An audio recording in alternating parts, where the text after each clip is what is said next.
बिस्मिल्लाहिर्रहमानिर्रहीम। आज हम मैनेजमेंट अकाउंटिंग के चैप्टर नंबर 7 का आगाज़ करते हैं। चैप्टर नंबर 7 है जी variable costing a tool for management. इसके लर्निंग ऑब्जेक्ट में शामिल है, पहला लर्निंग ऑब्जेक्टिव है explain how variable costing differs from absorption costing and compute unit product cost under each method. Second learning objective है prepare income statement using both variable and absorption costing. और third one इसका objective है reconcile variable costing and absorption costing net operating income and explain why the two amount differ. और learning object number 4 है understand the advantages and disadvantage of both variable and absorption costing. Variable costing और absorption costing per unit cost calculate करने के दो अलग-अलग से तरीके हैं।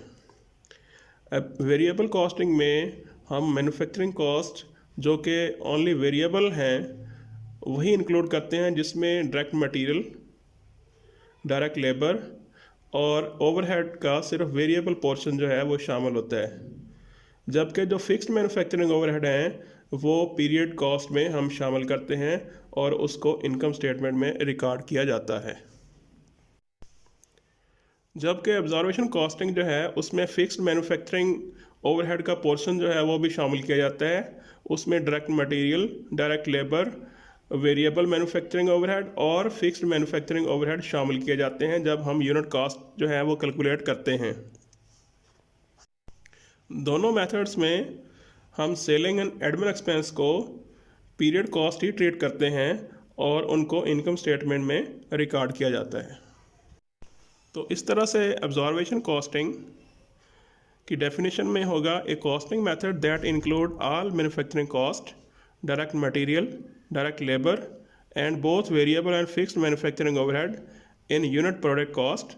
Absorption costing is also referred to as the full costing method।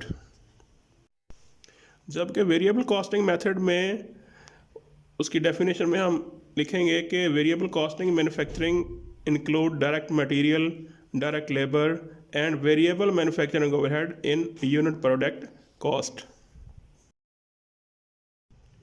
Dear students, आज हम एक्सरसाइज 7.7 का आगाज़ करते हैं। इसमें सीरा company incurs the following cost to produce and sell a single product. इसमें हमारे पास डायरेक्ट मटेरियल वेरिएबल कॉस्ट में दिया हुआ है $9, direct labour $10, manufacturing overhead $5, selling and admin expenses जो हैं वो $3 हैं। और फिक्स कॉस्ट पर ईयर जो है उसमें मैन्युफैक्चरिंग ओवरहेड शामिल है $1,50,000 और fixed selling and administrative expense शामिल हैं $4 lakh. During the last year 25,000 units were produced and 22,000 units were sold. The finish goods inventory account at the end of the year shows a balance of $72,000 for the 3,000 unsold units. इसकी requirement में है number 1 है is the company using absorption costing और variable costing to cost unit in the finish goods inventory account. Show computation to support your answer. Requirement number 7 है assume that the company wishes to prepare financial statement for the year to issue to its stakeholders। Is the 72,000 figure for finished goods inventory the correct amount to use on these statement for external reporting purpose? And explain. At what dollar amount should the 3,000 units be carried in the inventory for external reporting purpose?